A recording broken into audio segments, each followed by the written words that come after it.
앞으로도 지치지 않고 하나하나 따박따박 사실과 법리에 따라 다투겠습니다.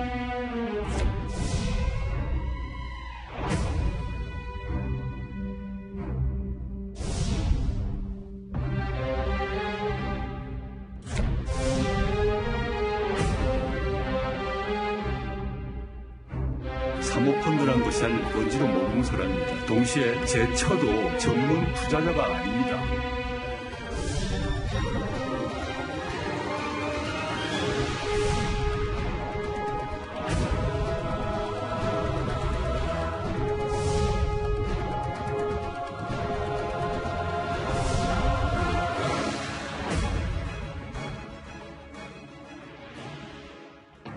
예, 오늘 뉴스탑10 바로 여기부터입니다. 법원이요, 오늘 500페이지가 넘는 정경심 교수의 판결문을 공개했습니다. 이 판결문에는 조국 전 장관과의 공모관계를 인정한 사실이 곳곳에서 드러나면서 조국 전 장관의 재판에도 빨간불이 켜진 게 아니냐라는 해석도 동시에 나오고 있습니다. 먼저 조국 전 장관의 과거 목소리로 저희는 시작을 하겠습니다. 서해 맹산의 정신으로 공정한 법질서 확립, 검찰개혁, 법무부 혁신 등의 소명을 완수하겠습니다. 고통스러운 시간이었습니다. 검찰이 왜곡하고 과장한 혐의에 대해서 사실과 법리에 따라 하나하나 반박하겠습니다. 오랜 시간이 걸릴 것입니다. 그렇지만 지치지 않고 싸우겠습니다. 언론 여러분께 부탁드립니다. 검찰의 공소 사실만을 일방적으로 받아쓰지 말아주십시오. 터널의 중간 정도까지 온 것 같습니다. 앞으로도 지치지 않고 하나하나 따박따박 사실과 법리에 따라 다투겠습니다. 이제부터 좀 시작을 해보겠습니다. 앞으로 따박따박 법리를 다투겠다고 했던 조국 전 장관인데요. 김경진 의원님. 여기 본인도 어제 SNS에 써놓긴 했지만 실제로 지금 이 공모관계가 하나하나씩 곳곳에 드러나면서 조국 전 장관에게 빨간불이 켜졌다, 이제 예고편에 불과하다는 해석들이 많더라고요. 그러니까 이제 본인도 1월 중순부터 지금 본인 재판이 이제 계속이 될 상황인데요. 어쨌든 이번 정경심 교수에 대한 사건의 판결문을 보면 초선 입시 비리와 관련해가지고 서울대 공익인권법센터에서 인턴을 했다고 하는 부분, 그 부분은 지금 이 확인서를 조국 교수가 위조한 것으로 보인다. 그 다음에 이걸 행사한 것은 조국 교수와 정경심 교수의 공범이다. 이렇게 지금 적시를 했었고요. 네. 그 다음에 이제 호텔에서 인턴을 했다고 하는 것은 인턴한 사실도 없고 이 인턴 확인서도 위조해서 만든 것 같고 공범이다. 지금 이렇게 얘기를 했고요. 김경록 씨를 통해서 PC를 반출하고 증거를 인멸한 부분도 지금 조국 교수 공모 가능성을 적시를 했기 때문에 이게 재판부가 이제 사법부 독립이기 때문에 각각의 재판부가 별도로 재판을 하는 것이기는 하지만 어쨌든 실제에 있어서는 이 재판부가 사실 인정을 1년 4개월 동안 재판을 거쳐서 했다면 그걸 배척하기는 쉽지는 않기 때문에 이 공모관계가 그대로 본인에 대한 재판에서도 그대로 인정될 가능성이 매우 높기 때문에 사실은 본인 재판도 대단히 힘든 길을 걸어가야 될 상황이다, 이렇게 보여집니다. 네. 잠시 언급을 해주셨지만 딸의 입시비리 또 증거를 은닉하는 과정에서 남편인 조국 전 장관도 개입했다고 재판부는 적시 명시하고 있죠. 역시 핵심은 표창장과 인턴 확인서 위조입니다. 동양대학교 표창장이 위조됐으면 당연히 법무부 장관 못하죠? 제가 그것이 확인되게 되면 여러 가지 큰 문제가 발생할 거라고 생각합니다. 법적 책임 져야 되겠죠? 제 처가 그걸 했다 그러면 법적인 책임을 져야 되고 누구나 법 앞에 평등하다고 생각합니다. 이거는 저는 우리가 싸울 일이 아니라고 봅니다. 이게 위조됐으면 청문회 할 필요도 없죠. 근데 일단 김종민 의원의 말과는 달리 1심은 위조됐다고 판단을 했습니다. 이도원 의원님. 네. 재판부의 판결문을 보니까 정 교수는 직접 경력증명서를 스캔한 다음에 회사명을 추출해 경력증명서를 오려 붙였다. 이게 2013년인가요? 본인이 35년 전에 다녔던 회사 경력증명서를 위조한 게 발목을 잡았다니까 컴맹이 아니다라는 사실이 좀 드러나더라고요. 재판부가 저 내용을 판시한 이유는 뭐냐면은 정경심 교수 변호인 측에서 정 교수는 워드 자체를 잘 못한다. 그렇기 때문에 저 컴퓨터로 표창장을 위조한다는 거는 불가능한 일이다 이렇게 주장을 했습니다. 그렇게 하니까 경찰이 그런 주장을 탄핵하기 위해서 정 교수가 얼마나 컴퓨터를 능수능란하게 다루고 문서 위조도 이전에 했던 경험까지 있다. 이거를 증거로 제시를 한 거죠. 자기의 경력 증명서는 누가 만들겠습니까? 본인이 만든 거 아닙니까? 그래서 자기의 이전 경력 증명서를 스캔하고 그 스캔한 파일 위에다가 새로운 자기 경력들을 넣어서 경력 증명서를 만든 겁니다. 일단 그 과정이 있고 또 거기에 덧붙여서 검찰은 이 위조 파일이 만들어진 게 2013년 6월 16일인데 예. 왜 이거를 정 교수가 했는지까지도 제시를 했습니다. 만약 이틀 뒤에 서울대 의전원 입시가 있었기 때문에 거기에 맞춰서 한 거다 이렇게 했고 또 뭐까지 또 거기에 덧붙였냐면은 그날 이 작업을 하면서 강사휴게소에서 이 작업을 하면서 단순히 파일만 위조한 게 아니라 지인들과 메시지도 보내고 했기 때문에 이거는 정 교수가 작업한 게 맞다 이렇게 굉장히 증거들을 많이 제시를 한 거고 이번 판결의 결정적인 거는 요인은 검찰의 꼼꼼한 수사인데 예. 한 가지만 예를 드리겠습니다. 지금 조국 장관이 같이 공범으로 제시된 혐의 중에서 부산에 있는 호텔 인턴 증명서 위조가 있지 않습니까? 잠시만요. 여기 화면에도 나오는데 이 가운데 이 부분이요. 그렇습니다. 저거를 검찰이 단순히 조국 전 장관의 컴퓨터에서 저 파일을 위조했다 이런 차원이 아니라 왜 그런 위조를 했느냐? 조 전 장관 딸 조민 씨가 코넬대 호텔 경영학과를 가려고 했다. 코넬대 호텔 경영학과 세계에서 제일 유명한 데입니다. 우리 대한항공의 조현아 씨가 거기 나왔죠. 예. 그래서 거기에 조국 전 장관이 추천서까지 본인이 직접 쓴 것까지 내용을 찾아냈습니다. 그리고 부산의 호텔 직원들 다 만나가지고 조민 씨 봤나 다 확인하고 그렇게 하니까 변호인들이 분리하니까 사실은 부산에서 안 하고 서울에 있는 제휴호텔에서 했다니까 제휴호텔까지 가가지고 제휴한 적 있냐? 본 적 있냐? 그런 적 없다. 그것까지 확인해서 내놨기 때문에 판사가 보기에는 너무나 명확하기 때문에 이거는 유죄를 내리지 않을 수 없는 겁니다. 김 변호사님, 이도현이 분석하신 거 좀 더 구체적으로 들어가 보면 여기 중간에 보이는 코넬대 호텔 경영학과에 대한 추천서도 아버지가 본인이 썼으니까 조 전 장관이 얘기했던 것처럼 자식 교육에 문외한이 아니라 관심이 없는 게 아니라 자식 교육도 많고 전 화면을 바로 볼까요? 전 그래픽에 보면은 35년 전 본인의 경력 증명서를 2013년에 위조했을 당시 이 컴맹이라는 부분 주장도 뒤집었기 때문에 검찰이 상당히 구체적으로 꼼꼼히 따져봤다 이렇게 받아들여야 됩니다. 그러니까 최소한 입시 비리 이 분야에서는 검찰이 공소적 전부 다 인정한 건 아니겠습니까? 검찰도 자신이 있었고 재판부도 자신이 있었던 거죠. 본인의 유죄 판단에. 그렇기 때문에 양형 이후에 이게 객관적 물증이 명백하고 입시비리 있고 위조한 게 맞는데 처음부터 끝까지 시종일관 변명하고 반성의 기미가 없다라는 얘기를 양형 이후에 재판부가 자신있게 쓸 수 있었던 거죠. 예. 더군다나 재판부가 양형 이후 보면은 그런 얘기도 있었어요.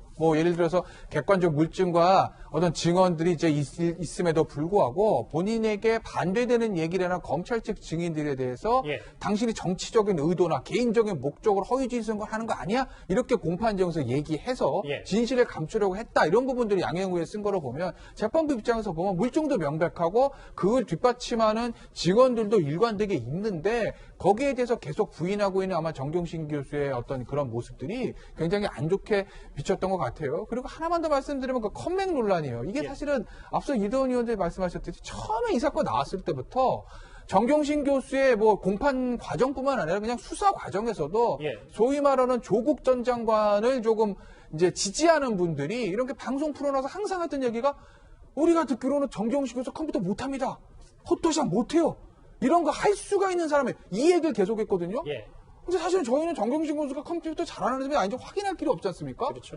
그런데 검찰이 수사를 통해서 객관적인 증거를 통해서 그런 주장들 다 탄핵시켰다는 거예요. 그런 의미가 있는 거죠. 김관욱 교수님, 네. 저하고 화면을 좀 같이 보실까요? 조국 전 장관의 12개 혐의 가운데 6개가 입시비리예요. 제가 다 읽진 않더라도 눈에 띄는 게 이제 의전원, 아들 공익인권법센터, 그리고 충북대 법학대학원 입시의 허위 인턴 증명서를 제출한 허위냐 인턴 증명서 내용이 가짜냐 뭐 이런 부분일 텐데 그러면 유죄 확률, 조국 전 장관의 재판의 유죄 확률도 더 높아진 건 아닌지. 좀 뭐 그렇게 유죄 확률이 뭐 낮아졌다라고 볼 수는 없지만 그렇다고 뭐 높아졌다라고 얘기하기도 좀 어렵다고 봐요. 왜냐하면 위조 부분은 지금 1심에서 정경심 교수 1심에서 어느 정도 드러났는데 지금 제출이라 그랬잖아요. 제출하는 것 자체가 지금 업무 방해 때문에 뭐 입시 비리로 나온 것 같은데 제출의 주체를 결국에는 조국 전 장관으로 할 것이냐 아니면 아들이나 딸로 할 것이냐에 따라서 범죄 혐의가 사실은 본인에게 적용되느냐 적용되지 않느냐를 판단할 수 있을 것 같아요. 그래서 그 부분은 조금 논란이 있을 수 있을 것 같고요. 맨 아래 민정수석 임명우 딸 장학금 600만 원 수수가 있어요. 이게 이제 부산 의전원 가가지고 장학금 딸이 받은 건데 사실은 그 전부터 그러니까 민정수석 이전부터 장학금을 받고 있었던 거거든요. 그것을 특별한 이유 없이 민정수석이 되고 난 이후에 안 줘야 된다. 그거 줬다 그래가지고 그거 자체가 뇌물이다. 그거 얘기하기는 좀 쉽지 않다고 생각을 해요. 그래서 우리가 뭐 유죄 확률이 뭐 아주 뭐 높아진 거라고 판단하기는 좀 무리가 있다. 뭐 저는 이렇게 평가합니다. 알겠습니다. 그런데요, 이제 정경심 교수의 입시비리 혐의 가운데서도 서울대 공익인권법센터 인턴 증명서 발급 혐의가 가장 눈에 띕니다. 국회에서 끝까지 부인했던 조국 전 장관의 말이 결국 거짓말 아니었느냐. 이런 쪽에 무게가 실리고 있습니다. 서울대 공익인권법센터 인턴십 관련 서류를 제가 만들었다는 오늘 보도는 정말 악의적입니다. 이것은 정말 참기가 어렵습니다.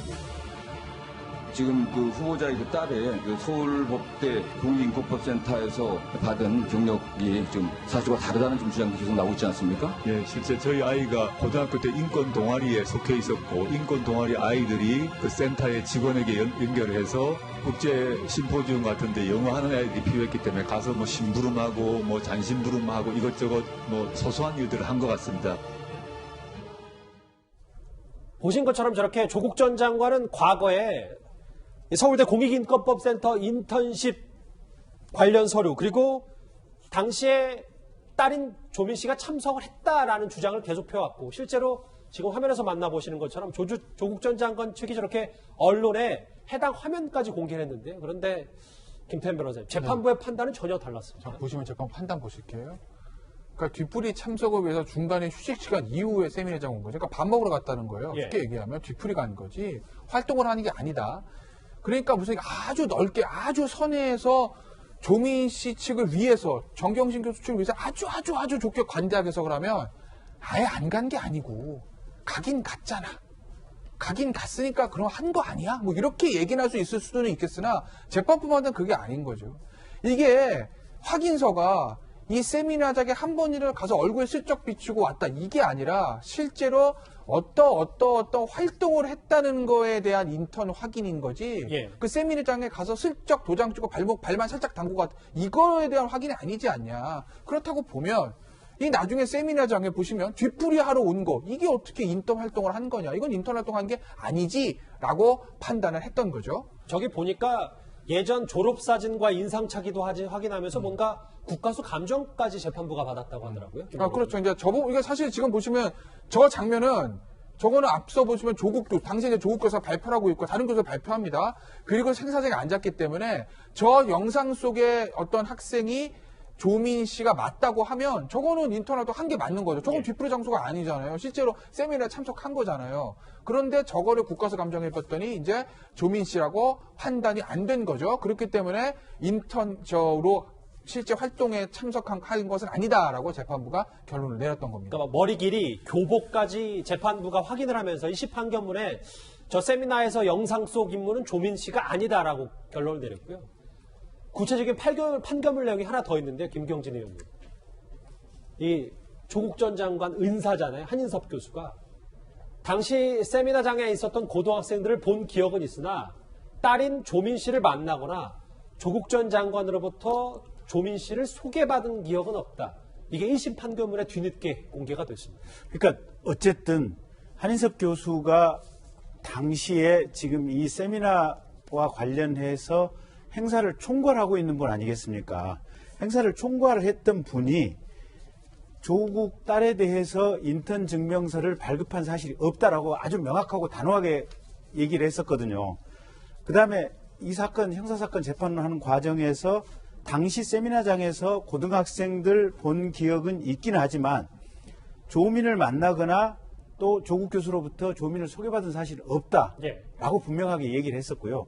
또 한 가지는 저런 것도 있는 것 같아요. 그 단국대학교 지금 장영표 교수 아들하고 지금 이렇게 품앗이 스펙 교환하기로 했지 않느냐라고 했을 때 그런 일이 있었죠. 예, 장영표 교수도 사실은 증인으로 나왔었고 그 아들도 증인으로 나왔죠. 근데 그 아들이 지금 조민하고 둘이 친구 관계, 고등학교 동창 친구 관계 아니겠습니까? 그 아들이 법정에서 당시에 조민이 세미나 현장에서 안 왔다라고 거기도 딱 부러지게 얘기를 했었거든요. 그러니까 이런 상황적 맥락을 가지고 본다면 조국 교수가 진짜로 이 따님이 조민이 참석 현장에서 참석을 했고 이 인턴 증명서가 필요를 했다면 자기가 몰랐을 리 없고 자기한테 명확하게 얘기를 안 했을 리 없다라고 지금 판단을 하는 거죠. 그렇기 때문에 이 확인서 발급한 사실 없고 참석 사실도 없다라고 재판부가 얘기를 한 것 같고요. 특히 중요한 건 그런 것 같아요. 보면 나이 드신 분들은 이런저런 사정이나 관계 때문에 말을 애매하게 할 수는 있지만 젊은 사람들 같은 경우는 비교적 법정에서 명확한 기억을 가지고 진실을 얘기하고 있다. 이렇게 판단을 한 것 같습니다. 일단 재판부는 그래서 과거에 조국 전 장관이 국회에서 했던 해명들을 다 일단 거짓으로 보고 있는 것 같습니다. 그리고 조국 전 장관의 혐의 가운데 또 하나 이 사모펀드 역시요. 정경심 교수에게 일부 유죄가 인정된 만큼 조국 전 장관에게도 쉽지 않을 것으로 보입니다. 조국이 도망가잖아요. 조국이 사기꾼이다라고 생각을 하고 그림을 보면 매우 단순하지. 한 몸으로 보면 결국에는 다 조국 정경심 교수가 지시를 한 거거든요. 제가 민정수석이 되고 난 뒤에 개별 주식을 가지 못한다, 가지라는 걸 얘기를 듣고 이 돈을 어떻게 할 것인가에 대한 고민 끝에 자연스럽게 집안의 오촌 조카가 그 문제의 전문가고 또 그쪽에 활동을 하고 있다고 해서 물어보았더니 자기와 아주 친한 사람이 이걸 운영하고 있다라고 소개시켜 줬습니다. 제가 이 법무부 장관 후보가 되고 난 뒤에 저희 재산 기록을 모두 국회에 제출했습니다. 만약에 그것을 불법이라고 생각했다면 신고를 아예 안 했을 것입니다. 다 없애버리거나 팔아버리거나 정리를 했겠죠.